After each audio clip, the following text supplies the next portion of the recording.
frères et sœurs, bienvenue à cette nouvelle exhortation. Nous rendons gloire à Dieu qui nous a permis de nous retrouver ici en ce jour.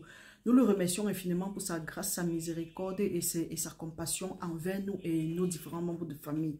Mon frère, ma soeur, ensemble nous devons prier afin que le Seigneur visite ceux qui ne le connaissent pas encore avec sa miséricorde, afin qu'eux parviennent à la vérité. C'est la parfaite volonté de Dieu.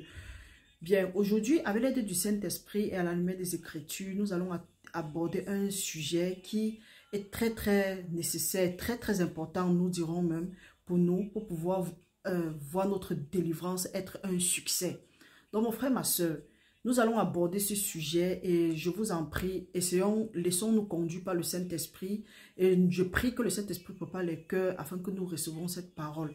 Vous savez, avant de continuer, nous sommes en train de préparer notre jeûne de 28 jours avec pour thème approfondir notre foi et être purifié. La parole de Dieu dit que la foi vient de ce qu'on entend et ce qu'on entend vient de la parole de Dieu. Jésus-Christ dit que les paroles que vous annoncez sont esprit et vie et que ça nous purifie. Avant ça, il avait dit que sa parole nous purifie. Et il a demandé au Seigneur de nous purifier, de nous sanctifier par la vérité, par sa vérité. Et sa vérité, c'est la parole. Donc, mon frère, ma soeur, à partir de lundi, nous allons entrer dans nos 28 jours de jeûne et de prière.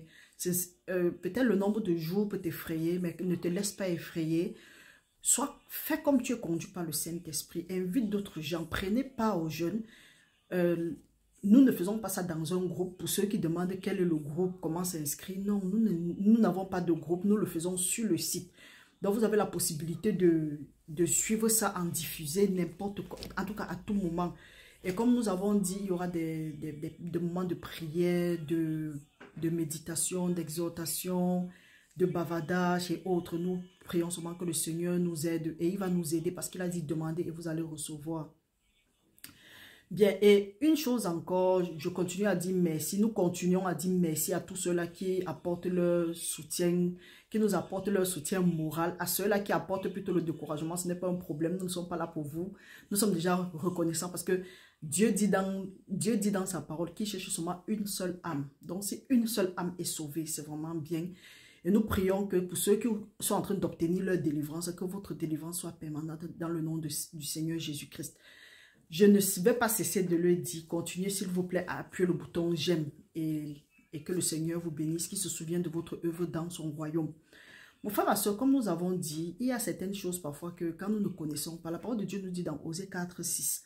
Mon peuple est détruit parce qu'il manque de la connaissance. Nous devons connaître certaines choses pour voir notre délivrance être un succès. Parce que nous savons que nous ne venons pas lutter pour avoir notre délivrance. Nous venons récupérer notre délivrance. Et il y a des choses que si nous ignorons, il y a des principes que si nous ne mettons pas ça dans la parole, en tout cas des lois, que si nous ne mettons pas ça en pratique, nous serons toujours défavorisés. Aujourd'hui, nous allons parcourir ces lois-là. Mais avant de continuer, vous savez, la parole de Dieu nous dit, il y a beaucoup de gens ici, là. Nous sommes nombreux, par exemple, si tu es comme moi, si tu es comme moi, à l'époque, je me demandais toujours, est-ce que je devrais faire ce que je suis en train de faire? Mon frère, ma soeur, si tu es convaincu dans ton esprit que Dieu t'a donné, que Dieu a mis quelque chose en toi, tu dois laisser ça éclore. Ne suis pas les langues de vipères qui vont te dire quelque chose du genre, la femme ne doit pas enseigner. Paul a dit. Nous vous disons toujours dans ce ministère que, et pas seulement dans ce ministère, c'est dans la parole de Dieu, c'est dans la Bible. Vous deviez regarder qui a parlé. Est-ce Jésus? Est-ce l'Éternel? Est-ce les apôtres? Ou bien qui a parlé? Parce que même le diable a parlé dans la Bible. Donc, il faut connaître qui a parlé et qui a plus d'autorité que qui. Jésus-Christ nous dit par exemple, allez dans le monde et faites des disciples et faites des nations mes disciples. La parole de Dieu nous dit que si vous respectez mes commandements, si vous vous aimez les uns les autres, si vous vous aimez les uns les autres, en tout cas, vous, entre frères, vous êtes mes disciples. On reconnaît les enfants de Dieu parce que eux, ils marchent, ils respectent les commandements de Dieu, de Jésus-Christ. Et ceux-là qui se laissent conduire par le Saint-Esprit de Dieu sont appelés enfants de Dieu. Il se pourrait que Dieu a mis quelque chose en toi. Tu ne te laisses pas conduire par l'Esprit de Dieu. Tu laisses des langues des vipères, des gens qui ne connaissent pas leur identité en Christ. Toi, tu connais ton identité en Christ. Mais parce que tu écoutes ce que les gens ont dit, ta foi est dedans. Tu ne veux pas écouter ce que le Seigneur dit. Il faut savoir que tu es en danger. Il y a des gens qui ont enterré leur talent. Ils viennent maintenant vous dire, ton talent, tu n'as pas intérêt à utiliser ton talent. Tu n'as pas intérêt à utiliser ton don. Si tu l'écoutes, le dernier jour, le Seigneur va te dire, mauvais servant, mauvaise servante, allez, votre pas est dans le royaume, est dans le feu. Tu n'auras que tes yeux pour pleurer. Si tu n'écoutes pas la voix de cette langue de vipère, tu écoutes la voix de Dieu, Dieu va t'appeler meilleur serviteur, bon serviteur, passe ici à ma droite. Donc mes frères, mes soeurs, si tu sais que Dieu t'a dit quelque chose, Dieu a mis quelque chose en toi qui te presse, l'Esprit du Seigneur te dit avance et tu écoutes cette langue-là parce que tu ne mets pas, tu n'as pas la foi, parce que tu n'écoutes pas ce que Dieu dit et tu écoutes ces langues, tu écoutes ces personnes, tu t'assois sur ton don ou tu renonces à ton don. Il faut savoir que tu es en danger. Je ne m'adresse même pas à ceux-là qui se promènent pour dire des conneries. Est-ce que Dieu t'a fait quelque chose? Est-ce que Dieu t'a dit quelque chose? Est-ce que tu connais ta place dans le corps du Christ? Si tu connais ta place dans le corps du Christ, va. Il faut que quand tu connais ta place, tu connais ce que tu as à faire. Mais tu ne dois pas connaître ta place, quelqu'un t'impose ce que tu as à faire. La main dans le corps, dans notre corps, il sait ce qu'il a fait. Il sait qu'il doit écrire, il doit ramasser quelque chose pour mettre dans la bouche. Le pied, c'est qu'il doit marcher. Mais si la main, c'est qu'il doit écrire, il doit faire autre chose. La bouche lui dit que hey, stop. Et il s'arrête. C'est qu'il a un problème. C'est que tout le corps va souffrir. Donc si tu es là comme ça là, et que Dieu a déposé quelque chose en toi, tu ne veux pas manifester cette chose-là, il faut savoir que tu es en danger. Que je te dise maintenant. Donc arrêtez de suivre ce que les gens disent. Moi-même à l'époque, je me suis un peu recroquevillée sur moi parce que j'ai entendu dire oui, la parole de Dieu dit dans Paul que la femme ne doit pas enseigner. Si tu es une femme, Dieu a déposé quelque chose en toi. Et parce que les mauvaises langues se lèvent et disent la femme ne doit pas enseigner, la femme ne doit pas enseigner. Tu écoutes, tu t'appuies sur ton don, tu restes, tu étouffes ce don-là. Il faut savoir que tu auras des comptes à rendre à Dieu. Parce que si tu dis que non, Père, on avait dit que le Seigneur va te demander, est-ce que tu m'avais demandé? Parce qu'il a dit, demandez et ça vous sera donné. Il faut être convaincu. Est-ce que tu es convaincu dans ton esprit? Parce que le don que Dieu a déposé en toi, Dieu ne se repent ni de son don, ni de son appel. Donc si tu ne veux pas utiliser ça parce que quelqu'un a dit, ou bien peut-être tu as été délivré, tu as été consolé, Dieu te dit maintenant que va aussi consoler les autres. Tu dis que non, on a dit que je ne dois pas faire ceci, que je suis la femme, je dois me taire, je dois aller demander à mon mari. Hey, tu es en danger, qu'ils te disent aujourd'hui. Donc mon frère, ma soeur, mes soeurs surtout, si vous savez que Dieu a déposé quelque chose en vous et que ça doit se manifester, oubliez ce que quelqu'un peut dire. Foutez-vous de ça. Avancez. La dernière fois, il y a eu lapsus.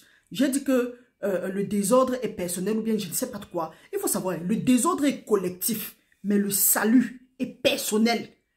Si Dieu a déposé quelque chose en toi, manifeste cette chose-là. Lisons dans Corinthiens. Moi, par exemple, j'ai été délivré. Je rends gloire à Dieu pour ça. La parole de Dieu nous dit, nous pouvons aller lire dans Corinthiens 2 Corinthiens 1, à partir du verset 3.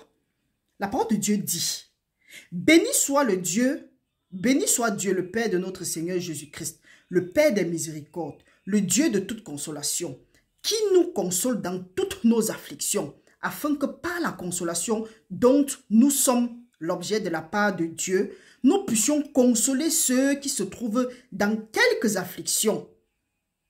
Car de même que les souffrances de Christ abondent en nous, de même, notre consolation abonde par Christ. Si nous sommes affligés, c'est pour notre consolation. C'est pour votre consolation et pour votre salut. Si nous sommes consolés, c'est pour votre consolation qui se réalise par la patience à supporter les mêmes souffrances que nous endurons.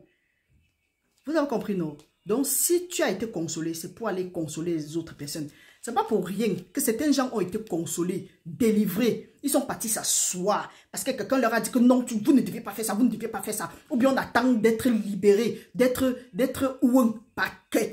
par peut-être un pasteur ou bien ceci, cela. Tu as assis sur ton don et tu dis que non, mon pasteur ne m'a pas encore libéré, mon pasteur ne m'a pas encore oué, telle personne, un homme de Dieu ne m'a pas encore touché, donc je ne peux pas commencer un ministère. Ou bien papa pasteur, père spirituel, mère spirituelle ne m'a pas encore touché, donc je ne peux pas commencer. Hey, Jésus t'a établi avant la fondation du monde.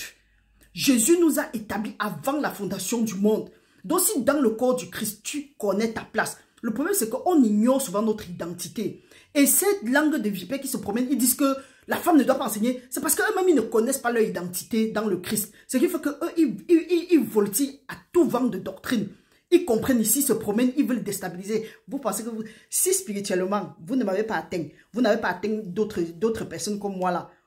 C'est parce que spirituellement, vous n'arrivez pas. Vous n'arrivez pas dans les rêves. Dans votre monde là, vous n'arrivez pas. Vous venez maintenant, vous animez les agents, vous animez les gens de venir nous attaquer physiquement. Allez encore vous renseigner.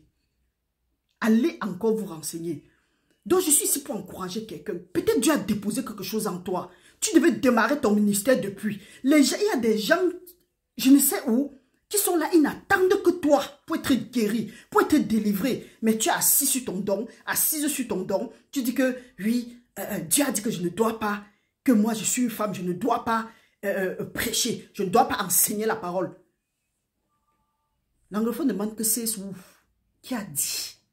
Après vous avez dit que ma bouche s'allonge. Ça s'allonge pour une bonne cause. Dès qu'on demande que Paul a dit, Paul est qui devant Jésus-Christ? Je ne dis pas que Paul n'est personne.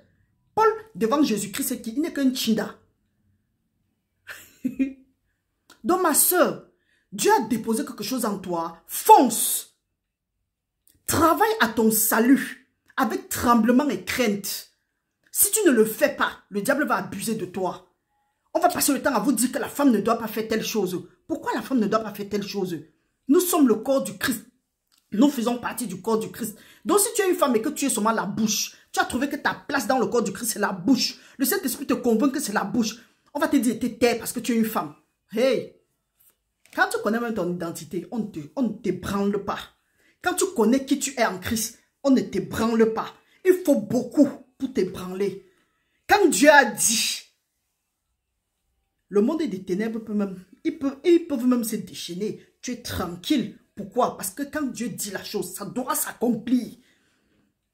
Dieu veille sur sa parole pour l'accomplir. La preuve en est que parfois, c'est langue de vipère qui se promènent pour dire que oh, vous parvenez même sur les YouTube des gens pour faire quoi? Pour ne pas dire dans les ministères des autres. Allez chercher vos ministères, créez des ministères. C'est sûr que Dieu a déposé quelque chose en vous. Allez faire ça. Ce que tu dis, ou bien ce que tu viens, ça édifie qui en quoi? D'autres vont venir là-bas dire que on ne porte pas les boucles, on ne porte pas les ceci. Ton problème, c'est quoi? Moi, je suis convaincu que je dois porter. Si tu n'es pas convaincu, ne viens pas m'obliger ta conviction. C'est quoi ces mauvaises armes? Les gens sont mal affermis. Tantôt, il ne faut pas manger telle autre chose. Quand Dieu dit que manger de tout ce qui se trouve sur le marché, à condition de sanctifier. C'est quoi le projet? Vous ne voyez pas que c'est trop... Le monde, il est trop sombre comme ça, là. Laissez les gens en paix. Prêchons la bonne nouvelle. Il suffit que tu dises quelque chose qui n'arrange pas quelqu'un pour qu'il te sorte un autre. La dernière fois, on dit que non. Quelqu'un a posé la question à savoir si, des gens ont posé la question à savoir si ils sont maudits s'ils ne payent pas l'évangile. On a dit non. Non, tu n'es pas maudit. Il se pourrait que tu ne respectes pas. Dieu dit que les projets que je pour toi sont les projets de paix, de bonheur, non de malheur pour t'assurer un avenir plein d'espérance. Ok, tu expérimentes peut-être des blocages, les ceci, les cela, parce que tu ne mets peut-être pas la parole de Dieu en pratique. Parce que le monde est régi par des principes et des lois. Est-ce que tu les mets en place? On est là, on vous dit que non, tu as telle maladie parce que tu ne payes pas la dîme. Tu viens pour la prière, on dit non, tu payes ta dîme où? Il faut payer ta dîme ici. Quand vous avez les problèmes, vous nous cherchez. Alors que Dieu dit que donner sans contrainte ni tristesse. Vous avez reçu gratuitement, donnez gratuitement. On vient, on va servir les gens. Parce qu'on parle de l'argent, on parle de votre intérêt. On s'en fout de ça. N'essayez plus. Allez vous renseigner. Demandez bien qui est Marie. Vous comprenez, non? Donc ça là, ça ne me branle en rien. Ça ne nous ébranle en rien. Nous sommes debout. Pourquoi? Parce que nous savons celui qui est en nous. Celui qui est en nous est plus fort que celui-là qui marche sur la terre. Donc ma soeur, surtout mes soeurs, levez-vous. Les temps sont mauvais. Rachetez le temps. Travaillez à votre salut avec tremblement et crainte. Arrêtez qu'on vous influence. La parole de Dieu dit que vous allez les reconnaître à leurs fruits. Ceux-là qui se promènent pour dire que les femmes ne doivent pas enseigner. Quand vous voyez, ils déstabilisent plutôt les gens dans leur foi. Toi, tu es là, tu pouvais... Le monde n'attend que toi. Tu dois impacter le monde avec ce que Dieu a déposé en toi. Tu es un vase qui porte quelque chose de précieux. Vase d'honneur, pas n'importe quel vase. Parce qu'une langue... Un agent de Satan vient te dire que... Ou bien un mal affermi vient te dire que la femme ne doit pas enseigner. Tu t'assois sur ton don. Tu restes tranquille. C'est comment? Mais se levez-vous, réveillez-vous. Les temps sont mauvais. Rachetons le temps. Ils vont prendre maintenant les vidéos, aller se promener, dire que oui, voilà une Jézabel, voilà une montée, descendre. Je m'en tape. Je m'en fous. Parce que vous ne savez pas d'où je viens. Avec ce que vous êtes en train de raconter là, ça édifie qui? Ça délivre qui? La parole de Dieu dit que si quelque chose doit sortir de notre bouche, que ce soit quelque chose qui édifie quelqu'un. Peut-être les gens trouvent leur délivrance dans certains ministères. Ou bien les gens peuvent même trouver leur délivrance. Quand tu ouvres ta bouche, tu dis quelque chose. Mais il y a des gens qui ont tellement peur qu'on va parler de... Mon frère, ma soeur, surtout mes soeurs là. Et sachez qu'ici sur YouTube, il y a tout. Il ne faut pas que les gens viennent vous déstabiliser. Ils ne doivent pas vous déstabiliser. On vous déstabilise parce que vous n'êtes pas sûr de vous. Tu es convaincu. Si tu es convaincu, avance. Qu'est-ce que le Saint-Esprit a dit? C'est le Saint-Esprit qui nous convainc. Pourquoi le Saint-Esprit te convainc, tu vas avancer et tu trembles, tu dis que non, on va dire quoi? Ils vont venir dire les mauvaises choses, ils vont venir dire des choses, ils vont me froisser. Ils froissent qui? Ils froissent qui? Regardez mes yeux, œil dans œil, regardez mes yeux, on ne m'intimide pas. Si avant, vos agents n'ont pas pu m'intimider, ils n'ont pas pu me tuer, c'est pas aujourd'hui que je connais le Seigneur. C'est pas aujourd'hui. Toi, ma soeur, que Dieu a déposé quelque chose en toi, laisse ça éclore. Les gens ont besoin de ça, laisse ça éclore. Regarde comment le monde est en train de tourner. Peut-être ça n'attend que toi pour venir changer. Tu es là, tu es tranquille, que la femme ne doit pas enseigner. Et c'est dommage parce que d'autres femmes aussi s'asseyent. Elles ont des dons, elles ont des choses que Dieu a déposées en elles. Elles sont assises aussi. Elles disent que oui, elle ne doit pas faire telle chose, elle ne doit pas faire telle chose. C'est quoi avec l'esprit de condamnation? Même si elle ne doit pas faire telle chose, Dieu vous a envoyé de venir faire son problème. Dieu vous a envoyé de venir lutter son palabre. Comme certains gens qui disent que tu ne payes pas la dîme. Dieu maudit parce que c'est Dieu qui t'a maudit parce que tu ne payes pas. Dieu vous a dit de faire son palabre. Foutez la paix aux gens. Foutez la paix aux gens, pharisiens de temps moderne. Foutez la paix aux gens. Laissez les gens tranquilles. On en a assez. On sort d'une période difficile, Corona. On ne sait pas ce qui arrive encore. Ce qui est sûr qu'il y a quelque chose qui arrive. Les gens ont besoin d'être un peu épanouis. Vous venez encore les appuyer avec des conneries. Mais mon frère, ma soeur, je veux seulement te dire, ne t'inquiète de rien. N'aie pas peur. Le Seigneur dit, ce n'est pas un esprit de peur que je te donne, mais un esprit d'amour, de force et de sagesse. Avance. Parce que si tu suis ce que les hommes disent, c'est que tu es sous une malédiction parce que tu as fait confiance à l'homme. Pour les femmes, pour mes soeurs qui sont en train de prêcher, qui touchent les cœurs, qui rachètent les cœurs, qui rachètent les âmes pour notre Seigneur, bravo à vous. Foncez, que la grâce du Seigneur abonde dans vos vies au nom de Jésus-Christ. Et que la bonne œuvre que Dieu a commencé dans vos vies, qui mène ça jusqu'à la fin. Les anges sont là. Les anges campent autour de vous pour vous arracher de tout danger. Et toute arme forgée contre nous va rester nulle et sans effet au nom de Jésus-Christ. Restez bénis au nom puissant de Jésus. Nous nous voyons tout à l'heure pour parler vraiment de notre sujet. Appuyez le bouton j'aime si vous êtes d'accord avec moi. Restez bénis au nom de Jésus. Amen.